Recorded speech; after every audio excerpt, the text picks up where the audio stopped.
માનવું માનવની મૃત્યુ લો બે ત્રણ વાતો દોરીની જીવન મરણ અને આજે સોનને હું કઈ રીતે કહી કે તું મારે આંગણે પરણીને તો આવી તારે અને મારે ભાઈ અને બહેનના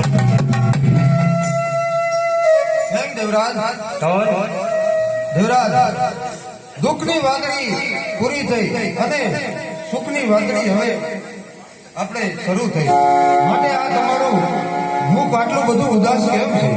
અરે મારી વાત સાંભળતા પેલા તારું ફૂલ સરીકું કોમળ સરીકું હૃદય રીને એ તારે પથ્થર કહો દેવરાજ. આજ તારી સાથે લગ્ન કરવા માટે હું એમ વાણિયાના ચોપડામાં બંધાઈ ગયો છું અને 1000 રાણી સિક્કાના રૂપિયા અને 1.25 શેર સોનું લીધું છે અને જ્યાં સુધી શેઠનું દેણું ભરપાઈ ન કરું ત્યાં સુધી તારે અને મારે ભાઈ અરે દેવરાજ તો લ્યો આ મારા ઘરેણા અને જાઓ અત્યારે શેઠના દેણામાંથી મુક્ત થઈ. અરે નહીં કોણ હું કાંઈ એવો કાયમ બાપનો સંતાન નથી એક સુંદર યારીને લૂંટું તું સોળે છણગાર છતીને મારે આંગણે આવી છે અને અત્યારે આપણો દિન મોરો છે સારો ઉગે ને ત્યારે તે શેઠનું દેણું ભરપાઈ કરીશું અને ભાઈ બહેનના સંબંધ પૂરા કરીશું. ભલે દેવરાજ તો હું પણ એક સોળની આહિરની દીકરી છું. આજથી આ સુંદરી અને મોડિયો તમારા શરણોમાં મૂકું છું અને જો મનમાં ખોટા વિચાર પણ લાવું ને તો મને મુરલી ધર ના સોગંદ. ધન્ય છે સોન, ધન્ય છે. તો તમારા અને મારા ઓરડા જુદા છે આજથી આપણા બંનેના જુદા જીવન બંધાય છે. ભલે દેવરાજ આરામ કરો છો.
બોતેર ઉમરા હાજર છે. પંચાણ વજીર આ ખુરશી કેમ ખાલી દેખાય છે? જસમત પટેલ હજી આવ્યો નથી? ખબર નથી. જસમત પટેલનું અવસાન થયું છે. શું જસમત પટેલનું અવસાન થયું છે? યા અલ્લાહ.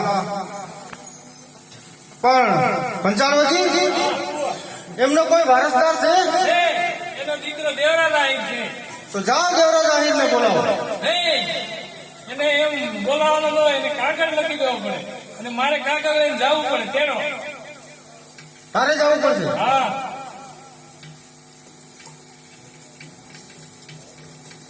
તો લે પંચાણ વજીર હું આમાં લખી દઉં છું કે તારા અબ્બા જસમત પટેલ એની જગ્યાએ તને નોકરી રાખવાનો છે માટે તું આવી જાય.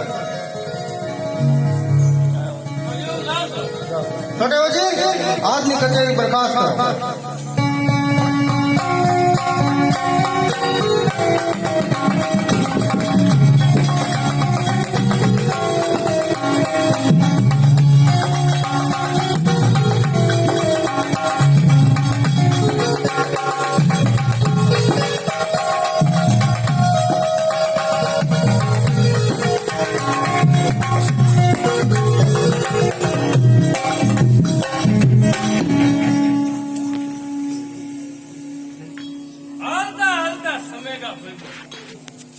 બજારમાં કોઈ દેખાતું નથી. મારો દીકરો અંધારું છે, ભાયા એક ઓયડો ખુલ્લો છે, બેન જાગે. બેનને જ પૂછું. દેવરાજ આહિરનું મકાન કયું છે? આજ છે બોલો ને જય મુરલીધર ભાઈ. સુભાનઅલ્લાહ, બેન સુભાનઅલ્લાહ. જય મુરલીધર. આ કાગળ આયા છે રાજમાં. ક્યાંથી? જુનાગઢથી પંચાલ ગામનો વજીર છું. બરોબર. અને કાગળ દેવરાજ આહિરને આપવાના છે. હા, કાગળ ક્યાંથી આવ્યો છે? જુનાગઢથી. બરોબર. ખાવાનું બાકી ને? ખાવાનું બાકી છે. એક કામ કરો, ખાનામાં બેહો, હમણાં હું જમવાનું બનાવી દઉં. આનંદ નહીં હમણાં. અરે ડેલીના ખાનામાં. હું તો ટિફિન નહીં ખાની. ના ના, ડેલીના ખાનામાં બેહો અને હમણાં રસોઈ બનાવી નાખો.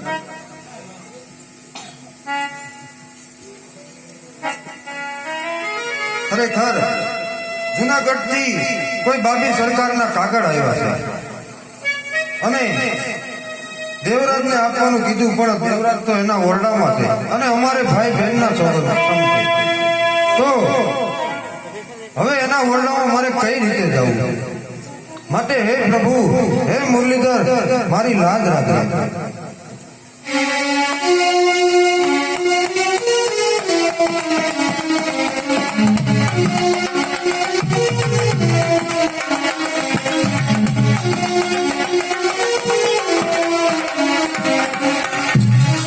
જાગો છો દેવરાજ? નીંદર નથી આવતી દેવરાજ? સોન, હું નહીં, પણ એવા 3 વ્યક્તિઓ જાગે છે કેવા 3 વ્યક્તિ દેવરાજ? કે જેની માથે બાપ દાદાનું વેર હોય ને એને નીંદર નથી આવતી. સોન, અને બીજો કેવો વ્યક્તિ? જેને પરાઈ સ્ત્રી સાથે પ્રેમ થયો હોય ને એને નીંદર નથી આવતી. અને ત્રીજો વ્યક્તિ?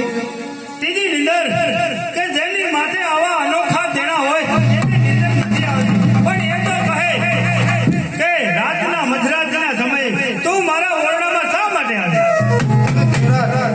જુનાગઢથી કોઈ બાબી સરકારના કાગળ આવ્યા છે એટલા માટે.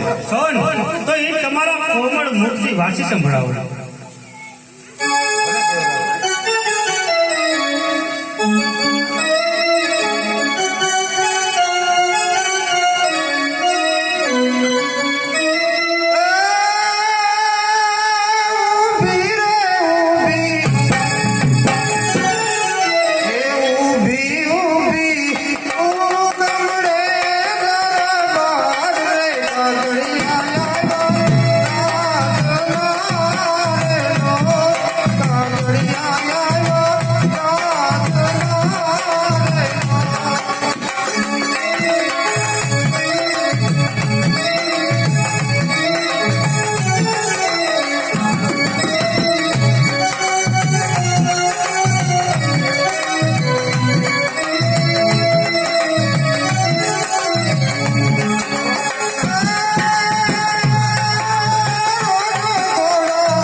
કેમ દેવરાજ? આ કાગળમાં મને કાંઈ ઉકલતું નથી, માટે લ્યો તમે જ વાંચો. અરે સોન, મારા આપા જસમત આપા જ્યાં જુનાગઢ બાબી સરકારની નોકરી કરતા ને ત્યાંથી કાગળ આવ્યો છે. આજ એની મળી છે. આ તો આપણે સોના સરીકો છે. ભાભી સરકારની નોકરી કરી અને શેઠનું દેણું ભરપાઈ કરી અને ભાઈ બહેનના સંબંધને પૂરા કરી. માટે અત્યારે તું મને જવાની રજા આપ. નહીં દેવરાજ, અત્યારે હું તને જવાની રજા નહીં આપું. કારણ કે આમ તો જો કાળી મેઘની રાત ઘેરાણી છે. ઝીણો ઝીણો વરસાદ વરસે. માટે દેવરાજ, હેજી આબમાં એ ઝીણી બૂકે વીજળી રે.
સોન, આજ આપણે સોના સરીકો સુરત લીધો છે.